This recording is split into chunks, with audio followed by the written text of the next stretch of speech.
Thank you so much, Dani. Thank you all for being here. I'm really excited to see so many faces. So we're going to start with energy transition. What does new research teach us? And we have three panelists.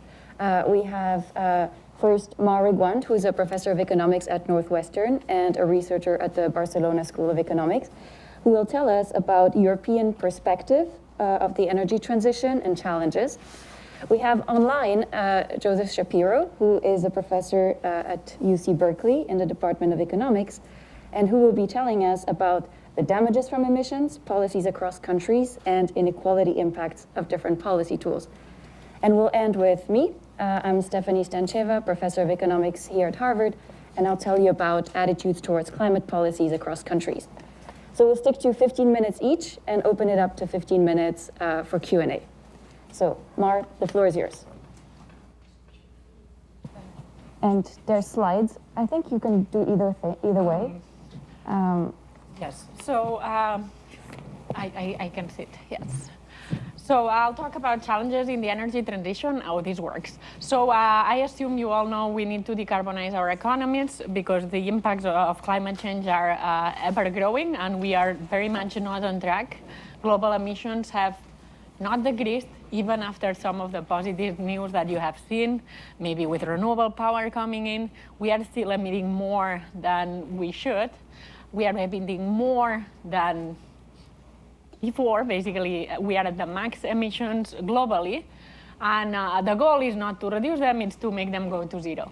So there's lots of work to be done, and obviously this is an immense challenge. I'll focus on the electricity sector, which is among the sectors in which we have seen some progress due to its larger potential to offer solutions in our need of decarbonizing. And again, renewables here play an important role. So there are several countries and states that have net zero goals in their electricity sector as early as 2035. Probably will not manage, but at least the goals are in place. So how do we decarbonize the electricity sector? Well, a lot of it is with renewables and batteries, energy efficiency, demand response, and electrification of other sectors that will help decarbonize even larger parts of the economy. So today I wanted to focus on equity and how equity challenges interact with the energy transition itself, which is already challenging enough. So efficiency and equity are intertwined, and Dani was saying that economists are the bad guy in the room when it comes to these interdisciplinary meetings. Well, in environmental policy, they are the definite bad guy in the room. They are such a bad guy in the room that oftentimes that guy is not even there or invited. So I think within the economics community, we had been very pushy, myself included, of efficient policies in a very narrowly defined sense. But more and more, there's a growing consensus that efficiency in a very narrowly defined sense can be detrimental to our policy progress. And indeed, we see that many policies that maybe from an efficiency point of view could be justified, they become unfeasible because they are inequitable or they are perceived as being very harmful to the low-income groups. Here I put an example of the yellow vests in France. I imagine most of you are familiar with that movement, which was triggered by a diesel tax that was perceived to be very unfair to the rural households. So more and more, I think there is a consensus in economics that we need to care about the distributional impacts of policies, not only because it's the right thing to do, but also because it is interacting with efficiency at the same time. So I wanted to give you a bit of a snapshot very quickly, because I don't have a lot of time, of the fact that this energy transition and climate change itself is likely to bring immense challenges when it comes to equity. I put here a couple news. One is from the energy crisis that the UK is facing, which has increased energy poverty by millions. And also an example from Texas, where huge blackouts a couple years ago led to massive bills for some households. These massive bills, the deprivation in energy consumption has impacts. So excess deaths, we will see them, we will study them, but I imagine there has been excess deaths in the UK due to this energy crisis. And again, we still need to quantify it. But for example, from the blackout of Texas, several people died from not having access to reliable energy. And oftentimes they died by trying to heat themselves in unsafe ways. For example, by monoxide asphyxiation. So these are things we have to worry about, and obviously when we think about excess deaths due to lack of heating or excess deaths due to lack of power at home, the usual suspects are the ones that are being hurt the most. If we think about how we adapt to these growing climate challenges, to these growing extreme events like the ones faced in Texas, the problem is that adaptation and resilience will not come where it's most needed if it's all left to the market in a misunderstood way. So what we saw in Texas is that after that blackout, many households installed batteries with their solar panel systems. So now when there are blackouts in Texas, some households don't even know. But obviously these would be the higher income, richer households that are completely isolated from these hassles. Some districts in the United States are constructing what's called disaster shelter. It's meant to be a place where there's still air conditioning and air filtering in the face of extreme conditions, such as an extreme heat wave combined with forest fires that we saw in California. And one example is from Santa Barbara, which is building microgrids for its public school district. It's Santa Barbara, so I don't need to tell you that this might not be the place where people need a shelter during extreme events because they'll be in their home with their Tesla Powerwalls. And it might still not be the safest, but they will be much better off than if we think about households in much more poor communities. There are groups of people who are trying to push these shelters for low-income communities, but obviously funding starts to become a problem. Finally, I will talk about within-country inequality, which is large, but I just wanted to briefly mention that inequality across countries is even worse. I will leave it at that because I cannot make justice to the topic in like 1 second, but I do think we all need to keep that in mind. However gruesome inequality looks like in these settings here, it's way worse if we move to developing countries. So how are we doing so far in this energy transition that I already mentioned is challenging when it comes to equity? So the good news is that renewables now are cost effective. This graph is for Europe, and in Europe they are definitely cost effective. You see that blimp over there where gas, sorry that the titles are in Catalan, gas is kind of up there. It became very expensive during the energy crisis and it made renewables a no-brainer. Batteries, I put a note in there. If you graph the cost of batteries, they are also declining. They are not quite cost effective, but they are almost cost effective. So the solution of renewables and batteries, which was one of the first channels that I told you we need to do, we need to install renewables and batteries, it's finally economical. This is great news, but there are several bottlenecks that remain, even if the technology is cheaper than anything else. The batteries, one I already mentioned, we need to work on batteries being a bit more cost effective, and I would focus on the batteries that are lean, which would be batteries that are gravity based, bringing things up and letting them fall rather than based on rare materials.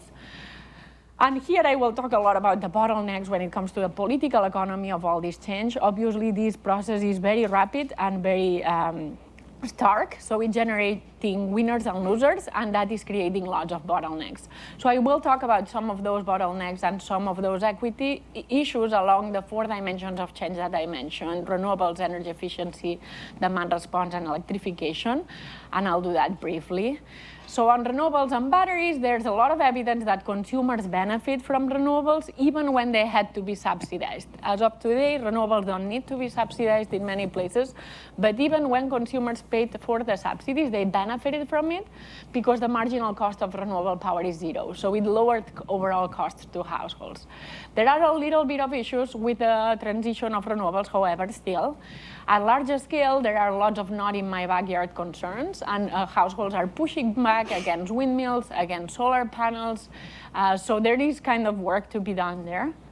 There are also bottlenecks when it comes to large-scale implementation that clashes with the losers from the transition. The losers from the transition are obviously the fossil fuel thermal plants, and they are pushing very hard to avoid this unavoidable transition from happening. And one example that we see is that during the energy crisis in Europe, the gas producers convinced the regulator to define natural gas as green, which from a climate point of view, many others point of views, but also a climate point of view, it's kind of a scientific abomination. When it comes to a smaller scale, the distribution of solar panels at the small scale is very uneven, and it's well known that the subsidies have all gone to the very high income. There's work being done to allow for community solar that will allow for the low-income households to participate from the gains, the rents that these solar panels are bringing to households, but it's still very, very incipient, I would say, and not built up to scale. So this is one place where we need to put some efforts. One is because we want the rents to be better distributed, but second, because it can lead to some political backlash, and we have seen this in California and also in Belgium. I mentioned here a paper from Belgium. Energy efficiency, also highly uneven. It's one big pillar of the energy transition. We need to use less energy to get the same benefit. And a lot of it comes from buildings, and it comes to energy efficiency in buildings. We know from the literature that the poor households do not access to the subsidies related to energy efficiency. There are many reasons for it. They might be renting short time, or they might have a really old house where the retrofits don't make sense. So there are many reasons, but the evidence is that the low-income households don't participate from these retrofits. This is, it has a critical interaction with this climate adaptation that I was talking about. So when there are extreme temperatures, if the low-income households are not improving the envelope of their homes, it puts them at a bigger risk. So all of this goes in the direction of having to really put specific policies that make sure that the low-income households are also improving their energy efficiency. By the way, from a levels point of view, poor households are already more energy efficient because they consume much less than rich households, but it's kind of helping them in making their homes more resilient, more better insulated, so that they are more protected. On demand response, this is the idea that if you put a price, household will respond. So when the Texas blackout happened, they had an entire week of $10,000 megawatt hour prices. This is the maximum price. And some economists went on the record saying that maybe $10,000 per megawatt was not high enough, and it should have been $20,000 or $30,000. When it comes to a basic good like electricity, at some point the price mechanism doesn't work. If you need electricity to survive, you will continue to consume it and worry about the price later. Some households even went bankrupt. So we need explicit policies that try to think about extreme prices and how to deal with them. So one idea is to allow poor households to respond to these prices, and there are policies that will help poor households put smart gadgets in the home. But as economists, I think we need to be a bit worried. You don't want poor households to deprive themselves from consuming basic electricity consumption that might be important for survival. So there have been problems in Europe because of the energy crisis, and unfortunately the reaction has been to just do blank subsidies to everyone without targeting them to the low income and basically encouraging consumption. So obviously we want to protect households, but we want to do it in the right way. And the experience from Europe tells us that if we don't plan for it in advance, if we have to do it in the rush of the moment, we will not do it right. So something to, as economists, that we can work on. Finally, electrification. We need to de-electrify many things like transportation or heating. Here again, the equity margin is not great. Poor households are not buying electric vehicles, and rich households are getting $7,000 subsidies for them. I think as economists, sometimes we err on the side of thinking, oh, we need subsidies for the poor people. Well, maybe that's not what they need. Maybe we need to improve public transportation. So something to keep in mind. On the more supply side, electrification will be super challenging because the political economy doesn't help. And two examples from Europe. One is the recent backtracking of the EU to committing to the phase out of the combustion engine. It just happened this week or last week. Basically, the lobby of car manufacturers doesn't want to stop producing the combustion engine, which is very complicated. And similar issues are happening with natural gas for heating in the city. It's clear that it has to be phased out, but there are these large stranded assets that make this transition very difficult. So equity, winners and losers during the energy transition make a difficult process even harder. We need, as economists, to consider these tensions to design effective policies, otherwise it will not go through. And in my view, we need to include and protect low-income households without directly subsidizing consumption, which is counterproductive, and consider industrial loser compensations, but do not compromise our climate goals, like what we are seeing is happening in Europe, where the minute that there is some industrial lobby that's kind of losing out in the transition, they backtrack on their promises. So thank you all. Yep.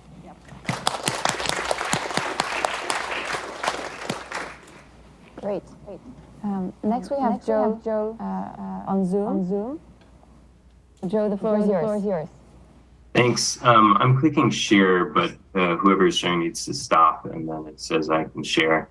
I'll just start off while we're getting that set up. Thanks, Stefanie, for organizing and inviting. I greatly wish I could be there in person, but at least I can join in 2D, even if not in 3D. Okay, let me share now. Yeah, just. Great. I'm going to assume everybody can hear and see slides. Yes. Mara had a great introduction because often I think energy and environment are two sides of the same coin. I'm going to convey two ideas. One is that the damages of climate change are larger than evidence suggested even 1 to 2 years ago, dramatically larger. And second is that in designing climate policy, considering equity is becoming essential, even if one has no direct welfare focus on equity. Let me start with the first point. If you looked at evidence just 1 or 2 years ago, it indicated that the social cost of carbon, which is a single metric, summarized the cost of climate change, was around $50 per ton. Let me just explain what that statistic represents. It's the thought experiment. Suppose you emitted 1 additional ton of carbon dioxide today. It would go in the atmosphere and stay there for centuries. It would affect climate, sea level rise, agricultural yields, and other outcomes for centuries. If you monetize those damages, sum them around the world, discount them back to the present, that would be the global future externality of carbon emissions, which economists describe as the social cost of carbon. And until a year ago, estimates people came up with that statistic were between the range of $20 to $80 per ton. In the last year, there's been really dramatic increases in these numbers. So this is one representative estimate from a paper published in Nature last year. Their central estimate is that the social cost of carbon is almost 4 times as large. They come up with a number $185 per ton. This is from a research group based at Resources for the Future in Washington, D.C. There's another research group based at the University of Chicago and Berkeley called the Climate Impact Lab, which is coming up with similarly large magnitudes, around $200 per ton. Why have these numbers increased so much? There was a panel from the National Academy of Sciences several years ago, which listed a number of limitations in existing research. Those were limitations like damage estimates were not empirically and microeconomically grounded. They were ignoring many channels of damages. The science they were using was not exactly at the frontier, and the $50 per ton estimates came from Bill Nordhaus's DICE model and other comparable models. And so a slew of economists in the last 5+ years have been trying to address the limitations that the National Academy's panel highlighted. And these much larger numbers come from addressing those limitations. I know if you don't work in environmental economics, the difference between 50 and 185 is hard to put in context. But let me just give you some ways to think about what these $200 a ton damage numbers mean. It would mean that today, the global damages of climate change are on the order of $7.5 trillion. That's the discounted present value of all the global greenhouse gas emissions that happen every year. That would mean that climate change is on the order of 8% of GDP in damages. It would also mean that the optimal tax on a gallon of gasoline in the US is around $1.50 per gallon. These are just enormous, substantial increases. And one way to think about why these estimates have increased so much is that economists tend to be conservative and assume elasticities we don't know are zero. And research in the last few years has been able to pinpoint some of those elasticities and point out they're not zero. There is a countervailing view, which is that people are going to learn to live in a hotter world. And I've been part of some research on this. This is just one example paper figuring out what's the importance of adaptation. So here we collected data on deaths in the US throughout the 20th century and asked, how does extreme heat affect the mortality rate? This is a graph summarizing some of this analysis. And the way you can interpret this graph is saying if you take a day with temperature in the 60s and you change it to have temperature above 90 Fahrenheit, what happens to the mortality rate? So this graph says that before the year 1960, this changing one day from having temperature in the 60s to having temperature above 90 Fahrenheit would increase the monthly mortality rate in the state by 2.5%. After 1960, the effect of extreme heat on mortality substantially fell, so that an extremely hot day increased the mortality rate by only about 0.5%. You see the flattening on the right part. And why did this happen? It was entirely because of air conditioning. In fact, if you ask who has air conditioning and how does it change the shape of this graph, here's the interaction. If everybody has air conditioning, the effect of extreme cold on mortality is unchanged. But if everybody has air conditioning, the effect of extreme heat on mortality falls dramatically. In fact, the point estimate here is exactly the opposite of the overall point estimate before 1960, which is to say data indicate if everybody had air conditioning, nobody would die when temperatures are extremely hot. So there's accumulating evidence. Adaptation is quite important in ameliorating the costs of climate change. And the research frontier is to figure out how to account for adaptation. But the statistic I started with, the $185 per ton, it's already attempting to incorporate adaptation. And there are better ways research can try to account for adaptation, but even recognizing its importance, the costs of climate change are quite large. Countries are aware of this, and you might hope that policy stringency is reflecting it. Unfortunately, that's very gradually becoming the case. This is a map from the World Bank describing which countries and regions have a price on carbon. Less than a fourth of the world's carbon emissions face any price. Of course, the US now, through the Inflation Reduction Act, is using renewable subsidies, and you could debate what's the implicit price or subsidy that applies. And if you take these data and calculate what is the global average price on carbon, it's on the order of $2 or $3 per ton, which is just minuscule relative to the optimal carbon tax. We used to think it was $50 a ton. Now there's starting to be evidence it's much larger, on the order of $200 per ton. But if the average carbon price today is $2, it's just minuscule relative to optimal policy. So how can policy address this challenge? One popular instrument that Mar mentioned has been subsidies to renewable energy. And Mar mentioned this paper. I'm just going to show a couple graphs from it. This is a paper by Seven Borenstein and Lucas Davis, where they took data on early renewable energy subsidies in the US, combined it with tax data, and asked who's benefiting from renewable subsidies.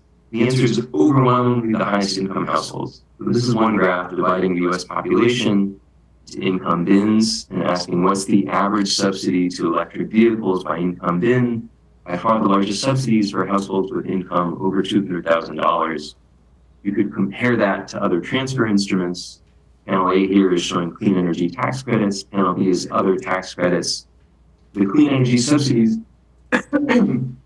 by far at the top of the income distribution. The only other tax expenditure which comes close is the foreign tax credit. And that's partly because the highest income households own stocks abroad. But if you look at other transfers, even the homebuyer tax credit, they're not as close, concentrated in high income households as renewable subsidy are. There's an obvious reason for this, which is that renewables are a new and expensive technology. And the earlier adopters tend to be high income. But it highlights this challenge that if we want to encourage renewable subsidies, the earliest adopters will be the highest income households. The Inflation Reduction Act is trying to address that challenge by targeting these subsidies to lower income households. But I think it is an unchangeable feature of renewable technology that as new renewable instruments come online, the earliest adopters are disproportionately higher income households. In the absence of targeting, those are the households that subsidies are most likely to adopt. A related challenge is that many climate policies around the world are increasing energy prices through cap and trade markets or restrictions on coal or similar policy instruments. And there are many sources of evidence that look at expenditure by income or consumption decile and ask how important is energy to rich versus poor households. All of those studies that I'm aware of in every country setting and data set find that lower income households spend a larger share of their income or consumption on energy. This is just data from one study by Kevin Hassett and Gib Metcalf. It takes data from the Consumption Expenditure Survey and finds that households in the first decile of consumption spend substantially more than households in the top decile of consumption on energy. And this literally says if you took a carbon tax of $30 or $40 a ton, what share of expenditure would it represent for each group? But in fact, if you go back to Ingalls' original publication in the 1800s, looking at data from Belgian households, which gave rise to the Ingal curve that's named after him, those original data also show low-income households in the 1800s in Belgium than a larger share of the budgets on energy than high-income households. So this leads to concern, which has had a lot of political traction, that increasing energy prices puts a disproportionate burden on low-income households. The paper I just showed a graph from, and many similar papers, assume that if we increase energy prices, all the burden goes to final demand. That's not necessarily true because firms cannot always pass through energy prices to final consumers. This is a set of estimates from a paper I did with Sharak Anapati and Reed Walker, where we took US census data, which records the unit price of output for many somewhat homogeneous manufacturing industries. These are extremely boring industries like carbon black, plywood. I think we even had bulk coffee in there. I'm sure some people in the room there are going to tell me coffee is not a homogeneous industry, highly differentiated. But at least with the Census Bureau, coffee is a lot less differentiated than like vehicles or chemicals where they don't collect unit price data. And so we use the Delacour-Warszynski technique to estimate marginal costs and markups, some people call it the Bob-Paul technique, assume cost minimization and estimate production functions. And then for each plant, we regress their physical unit prices on marginal costs. We instrumented marginal costs with shocks to electricity prices. We asked how easily can manufacturing firms pass through energy price shocks to final consumers. And the answer, at least in the short to medium run, is that pass-through is substantially incomplete. You see these numbers in the order of 0.5, 0.6, 0.7. Most of these firms are absorbing part of the cost of energy price shocks. And you can use that with canonical public finance formulas to say if there's an increase in energy prices, what share of the welfare burden is borne by consumers versus manufacturing firms. That's what these last two rows are showing under alternative market structures. And all these numbers are below 1. That is to say, in the short and medium run, energy cost shocks are partly borne by firms.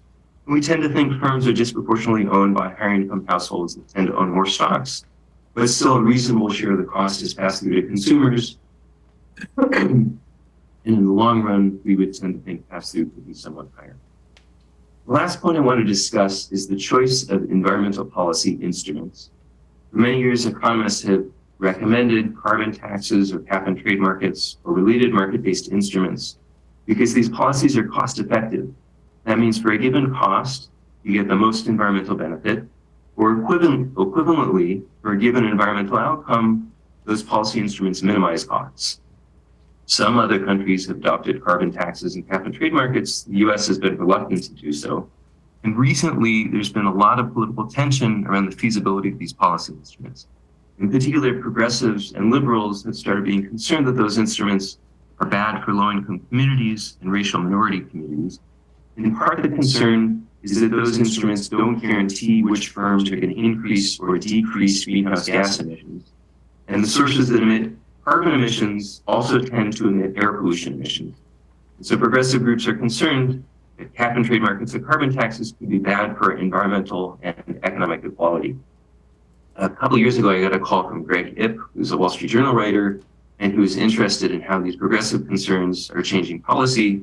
And so I cited him 3 sets of studies, 1 set of papers saying that cap and trade and carbon taxes decrease inequality, 1 set of papers saying they increase inequality, 1 set saying they don't change. And 3 days later, there was this article in the Wall Street Journal saying that the Biden administration is stepping away from market-based policies because there's evidence that they can be bad for inequality. That's true, there's also evidence they can be good for inequality. I've been working on a paper with Steve Sakala and Sarah Johns. Sarah is, I think, actually Mars' former full-time research assistant. And we wanted to say the US has implemented a pretty small number of market-based policy instruments.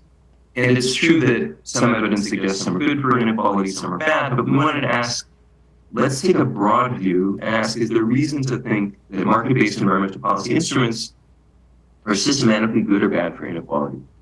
So our approach was to look at many local electricity markets, literally power control areas in the US, and to train a random forest machine learning model to predict hourly electricity generation.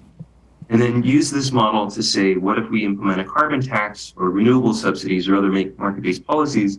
Let's look at what happens to air pollution in rich versus poor communities and ask, where is it that market-based policies improve inequality and where do they worsen inequality? So this is just one illustrative graph in this analysis. All those names you see on the vertical axis, they look like companies, but they're really regions of the US. There's a graph of where some of them are located, they're local electricity markets. In each of them, we're asking, what happens to the quality of air pollution if you add a $100 per ton carbon tax? And there are some regions where carbon taxes decrease inequality, there are others where carbon taxes increase inequality. There's many pollutants and analyses, but mostly I want to highlight that the effect of markets on environmental equality is heterogeneous. Markets are not systematically good or bad for inequality in an environmental setting.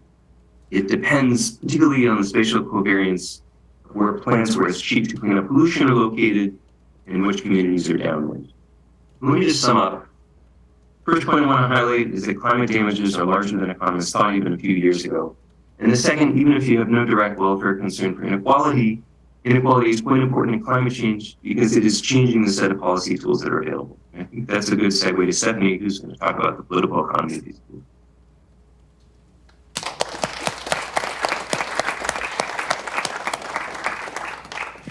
Wonderful. Can you all hear me well? Yeah, great. Okay. Wonderful. So thank you so much, Mar and Joe. This was really terrific. I would love to show you some slides. Great.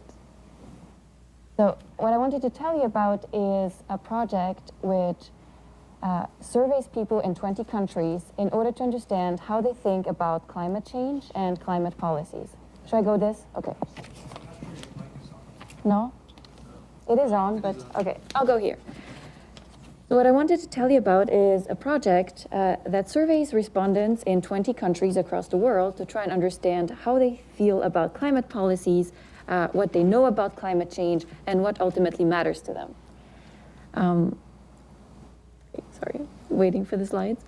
So the goal of this project is to cover a broad set of countries. So once I can show you the map, you will see that this is countries in different continents that are subject to different economic and social constraints, different climate pressures. And so we tried to get a broad representativeness of the experiences that people throughout the world could be having on climate and climate policies. And really what we're interested in is how do people perceive the costs and benefits of climate policies to them, to others, to people they care about? You know, is it that people are simply perhaps unaware of some of the benefits, or they're very much aware, but they don't like what this is doing to equity, as Mar and Joe already spoke about? Or is it that there's a lack of understanding of what policies actually do? So now I have my slides, so I'll skip straight to showing you here the sample of countries, which account together for more than 70% of global emissions and cover 18 out of the 21 largest emitters. And so the first thing to note is that across all these countries, there's a lot of people who are already very worried about climate change. So the worry is widespread. People agree that climate change is a serious problem and that countries should take measures to fight them. At the same time, there seems to be quite a bit of gaps on the knowledge side and then on the support for climate action. So let me try to dive into those two. So starting with the knowledge and attitudes on climate change. I will show you several such graphs, which if we could make full screen would be really amazing. But if not, you can sort of go by the colors where this is showing basically for each of the knowledge variables that are listed in the various rows, and for each of the countries listed in the columns, what share of respondents is aware, agrees with the statement, is correct on that dimension. And so I split countries here into high-income countries to the left, and then middle-income countries to the right, simply because the sample has different representativity in these countries. Online surveys tend to be much more representative in high-income countries of the national population. Yes, I asked, but I don't know if it's possible. Yes, we're trying. Thank you. And so a few results is that very few people outright deny the existence of climate change. And most people believe it is anthropogenic, so it's caused by humans. At the same time, people also very correctly foresee dire consequences of climate change. So it's not that people are not aware of how drastic, negative impacts there could be from climate change. People also make insufficient distinction between disaster types. So we ask people, are earthquakes going to be more likely? Are rising sea levels going to happen? Is there going to be droughts and famines, etc.? People tend to actually also foresee some dire consequences, which are not scientifically shown to be driven by climate change, like earthquakes. And so overall, it also turns out that people are way too optimistic, despite seeing these dire consequences, way too optimistic about the level of decarbonization needed. So most people think that it's actually going to be sufficient, to cut emissions by half and then to stop global warming, but that's not the case. So very few people seem to realize the extent of the decarbonization actually needed. Another thing that's really interesting, actually, is that across many countries, many people are quite aware of the factors that cause climate change. So people have an awareness by now of greenhouse gas emissions, of which activities generate more carbon than others. For instance, beef, agriculture relative to, consuming vegetables. So people understand many of the factors that drive climate change. So in a nutshell, it's not about the knowledge, it's not about the lack of worry about climate change. All these are there to a large extent. So we then ask people, are you willing to change your own behaviors? So this is about private behaviors, distinct from support for public action. So here again, for each country in the different columns, each row shows you the share of respondents willing to take an action, which are all private actions. So we can see that around half of people, so definitely not an overwhelming majority, are willing to take actions like buying a fuel-efficient car or limiting flying on the transportation side. At the same time, people are quite unwilling to do things that would, drastically alter their lifestyle given current incentives. So for instance, limiting beef consumption, limiting driving outright. These are things which are not very popular given the current policies in place. And we also ask people, what would make you change your behaviors? What factors would encourage you to change your behaviors? And two things really stand out. One is people say, I would need financial support to do so. And this is true especially for low-income respondents, who think that currently they don't have the means to make all these substitutions and changes. But the other interesting factor is the sort of social norm and cohesion, thank you, which is I'm willing to change my behaviors more if others, especially the rich, also do so. So a very strong sense of equity that will be coming back and back for all the policies we will see, where people really want to have the sense that this is not something that is just, hurting low-income households that have to bear all the costs and make all the changes, but this is something that everyone is going to contribute to. And so I want to also make the distinction that these private actions are very different from supporting more public policy, right? Private actions is what you're willing to do today, given current incentives, current prices, current policies. And so you may be someone who's very unwilling to currently do things, given how policies are, but who supports much more coordinated and broad public policy action. And indeed, there is a positive correlation, 0.6, between willingness to change your own behaviors and overall, an index of support for climate policies, but it's by no means perfect. And so let me turn to the support for climate action, this time public policies, which people would like to see implemented, across and within countries. So in a nutshell, to sort of give you a preview of the results, once we ask people in great depth about many policies, about what they think the efficiency effects of those policies are, the equity effects, who gains, who loses, what will be the impacts on their own household, etc., we can attribute what share of policy support can be explained by which factors. And across countries, you see that three big factors really stand out. One is an effectiveness belief. So first, policies that are more supported are policies that people think will reduce emissions. And there is some some misperceptions, some lack of knowledge about which policies actually would do that. And if you think about it, it's quite complicated, to go from something like, for instance, a carbon tax, to imagine the whole chain of causality and events all the way to lower temperatures. But overall, this is a factor that's extremely important in explaining support. But it's not enough. People also have a very strong inequality concern, which is they want to know that the policy will not disproportionately hurt lower income or vulnerable households, where vulnerable households is sort of the intersection between both being low income and being vulnerable, being constrained in terms of, for instance, living in a rural area with very little substitution modes. And then, of course, finally, another thing that is very important is self-interest, which is, will this policy financially hurt my household? If I'm someone who relies more on cars, I will be less supportive of a carbon tax, etc. So this list is interesting both in terms of what it includes, namely, it's not all about self-interest at all. People have much broader concerns when they vote, quote unquote, for policies and when they decide which policies to support. And it's also interesting by what it excludes. So for instance, knowledge per se about climate change is not important. It's already there at a base level, and that's not the major driver of wanting climate action or not. Similarly, worries about climate change is also not a major factor. It is something that is already very prevalent among people in many countries. And so to show you some policies that sort of fit within these three categories, thankfully we're full screen now.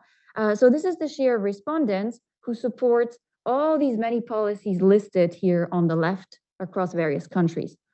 So the policies are grouped in the main policies, by which I mean we sort of picked one policy of each type, an infrastructure program, a ban on combustion engine cars, which is like a regulation style policy, and a tax policy, namely a carbon tax with cash transfers, and focus a lot on these in the survey. But then we have many other policies, some of which are variations of one another. So for instance, transportation policies, like banning polluting cars only in city centers, or banning combustion engine vehicles, but making alternatives available to people, a tax on flying, etc. Energy-related policies, food-related policies, and then support for a carbon tax with variation on how the revenues are spent. So going from very progressive types, of spending, like subsidies only to the poorest household, to less progressive, even regressive types of spending, like subsidies to corporations, or equal trash transfers to everyone. And so you can see by the colors a little bit which types of policies are more popular than others. And to sum it up, we can see that among the most popular policies are subsidy policies to low carbon technologies and infrastructure. And you may worry that perhaps people do not just like subsidies without necessarily realizing the costs of it. But we make it very clear that this has to be funded. And in fact, we also explore different modes of funding, and very much in line with the three factors that matter. When something is more progressively funded, for instance, progressive taxes, it's much more popular than when it's funded in other ways. Also quite popular are regulation style policies, which are, for instance, banning polluting vehicles in city centers.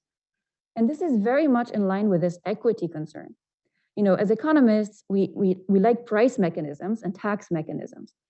However, there is that notion that if we just have taxes, rich people will continue to pay to pollute. Well, if it's a regulation that is sort of a blanket policy affecting everyone, like outright ban polluting vehicles, there's a sense that this could be more equitable in some settings because it will affect everyone, and you can't buy your way or pay your way out of it. Another thing that is interesting is the support for carbon taxes. So Mar showed the yellow vest protests in the media. And indeed, carbon taxes, perhaps unsurprisingly, at first glance, appear to be among the least popular policies. But here again, the equity concern is really important.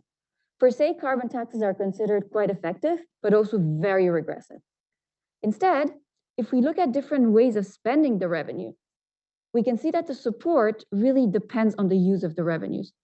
So in particular, either directly tying it to the environment, so funding environmental infrastructures, or giving subsidies to to households directly, reducing the income tax, helping poor households. That makes it much, much more popular as opposed to, say, uses that are very regressive, like reductions in the corporate tax rates, or even equal cash transfers to everyone, which was one of the original policies, actually. That is considered regressive, actually, by people, rightly or wrongly so in many settings. And so some of the least popular policies actually relate to agriculture and cattle farming, to which there seems to be a strong attachment in many countries, and that are really not very popular. You can also see who supports more climate action. So we can see that a very strong predictor is political leanings. Across all countries, left-leaning respondents support more climate action. Those with higher levels of education, particularly college degree, also. And then, of course, those whose lifestyle allows them to do so, related to the self-interest factor, which is people who have access to high-quality public transportation, who rely less on a car, and have lower gas expenses. And finally, we also, of course, try to get at these things more causally by performing experiments. So we show people these pedagogical videos that explain either just the climate impact, which is what will climate change do, what will be the consequences in your country, or which talk about these three main climate policies, energy investments, green infrastructure investments, ban on combustion engine cars or carbon taxes, and explains how they work, explains the efficiency, explains the equity, and explains who will gain and lose. And what we find is that really explaining how each policy works and who benefits or who loses and how they can be compensated is really critical to fostering policy support. So simply making people more concerned is not effective, as we already started to intuit based on the previous finding. So really, in conclusion, there's these three big factors that seem to matter across the world: effectiveness, equity, and self-interest. And policies which are most supported really fulfill these criteria. So thank you so much. I'm looking forward to the discussion.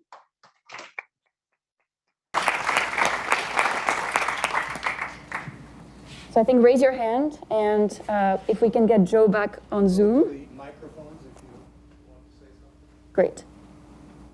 Perfect. Joe, you're back on the screen, FYI. Great.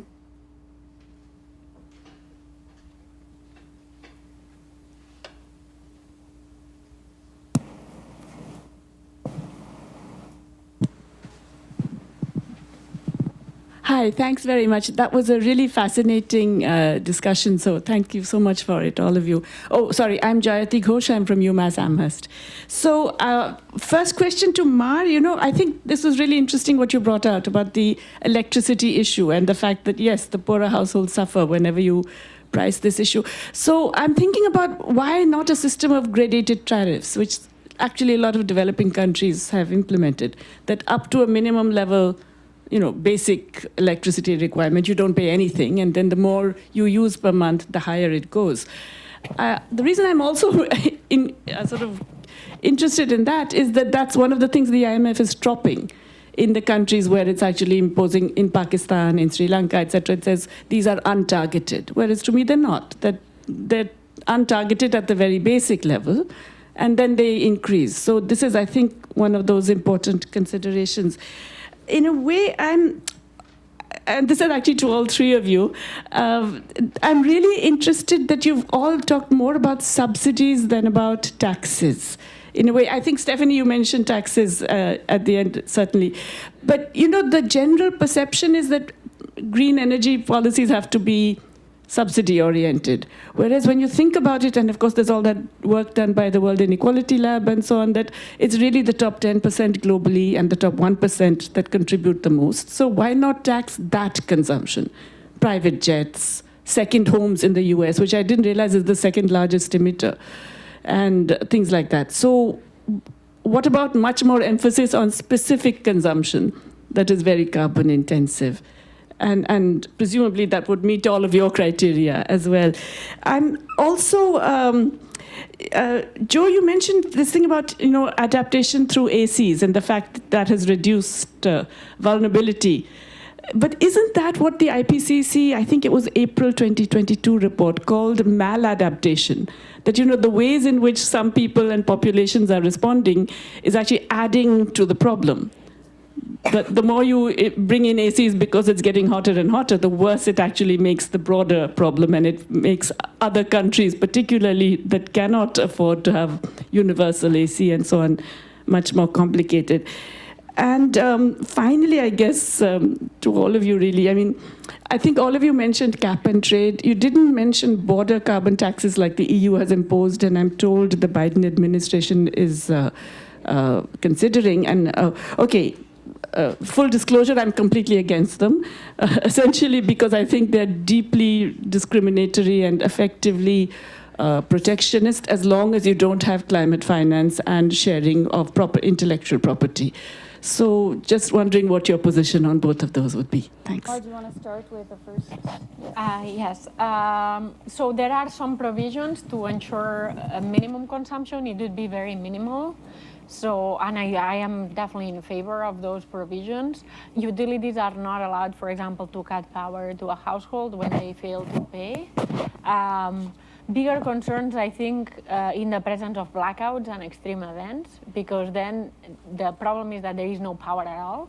So I am doing active work with the utilities in Spain and trying to work with friends to put policies that will guarantee power even in the presence of blackouts. So that is something that is a bit harder to ensure. And again, the trends in Texas are not very encouraging when it comes to inequity.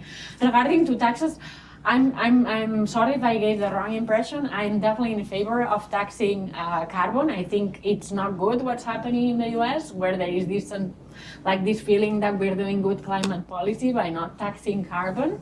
And I do think it's very incongruent to have border carbon adjustments if you don't tax yourself. So I do think we need to make energy more expensive, but the question is how do we do so without really leaving many people really behind? Like we are seeing in the UK, where households are really struggling. Obviously, the level of struggling does not compare to developing countries, but I think I'm definitely in favor of taxes and also in favor of bans because they are way more popular and they do target the big emitters.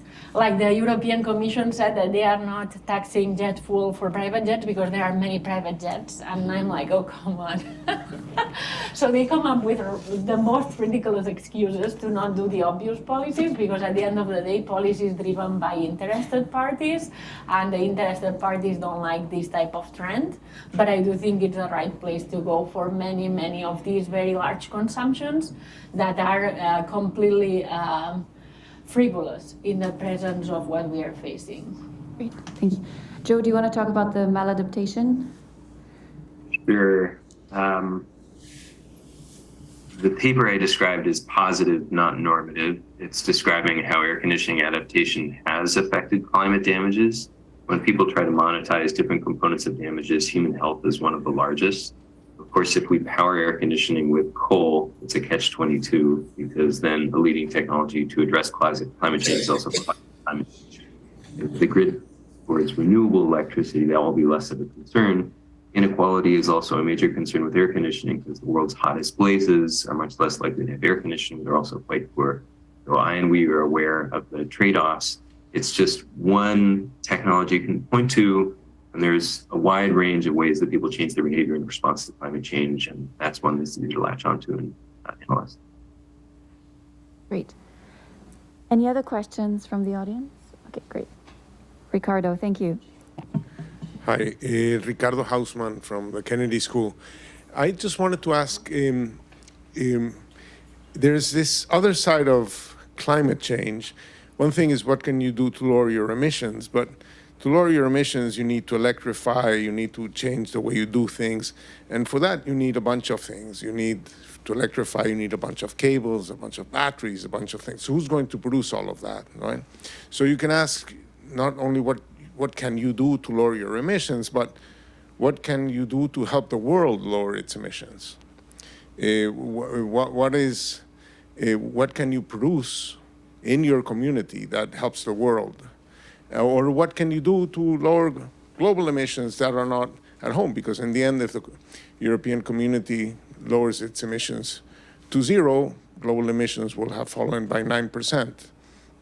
So I was wondering, both on the policy front, I mean, for example, countries don't get any kudos for expanding their mining of lithium or cobalt or nickel or whatever, right? But that is necessary in a world that would have to go through climate change. And I wonder what is people's attitudes towards some of the potential functions and roles that their communities might play in a greening world. Thank you. As soon as you said people's attitudes, I think it's directed to me, so I'll take it. But I think it's a super good question because many of the policies I think we covered, all three of us, and that we asked people about are very much national level policies or even more local. And of course, the ideal level to do things would be much more coordinated at a global level. So we did ask people about a few of their attitudes towards global policies. And one thing that stands out is that there's a big understanding that global would be ideal, followed by sort of regional, national, and then only local.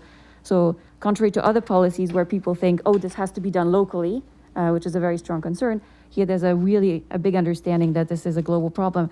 And the other thing that is there is that, at least at a relatively abstract level, people have a sense of responsibility in more rich countries. So there is an understanding that rich countries have developed, in a sense, sort of unconstrained, and that there needs to be help towards lower income countries to make those transitions, and that there should be something like an equal right to pollute per human, which is not currently the case at all. So a very abstract answer, but of course I agree with you that global coordination would be much more beneficial. Mar and Joe, I don't know if you want to add anything to that. Yeah, I think to me the role of, let's say, Europe is making technology and technology transfer available. So as of now, even with today's technology of batteries, many countries in Africa would be way better off developing their electricity grid with renewables than relying on insecure gas supply. But obviously the interest is to put a narrative that you don't want gas in poor countries and you're being against poor countries. So we need to be very worried about these narratives that will try to say that pushing renewables in developing countries is trying to hurt them and not allowing them to enjoy the benefits of fossil fuels. And there's a lot of things going in that direction. I am, for example, in favor of conditional investments, green investments that don't include natural gas as green, but it's not where we see things going. I think to me the biggest benefit would be to push battery technology even further so that renewables plus batteries are a no-brainer even in countries that have lots of fossil fuels, and we are not there yet. But I think we are there for countries in which that are not fossil fuel rich. The technology is already there to basically make it cheaper for them to develop with renewables, but there will be many forces that prevent that. One is transferring the technology, but another one is lots of interest that will make it sound like you're doing them a disservice. In terms of batteries, I do agree that we should try to make sure, for example, I was talking with some people specializing in conflict last week, and they were worried about conflict in areas that are rich in these minerals. I think we should try to make sure that this does not lead to another set of conflicts, but also I think investing in batteries that are lean in materials. What I was saying, the biggest battery is gravity. So, and many of those gravity batteries don't require any rare materials.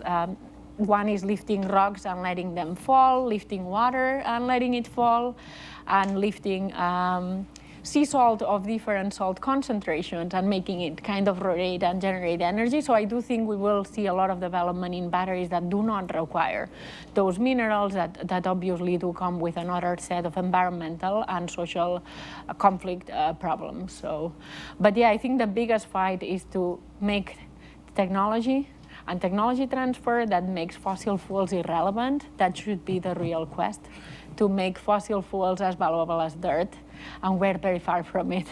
So, on that optimistic note, I think we should end the session. Thank you all so much.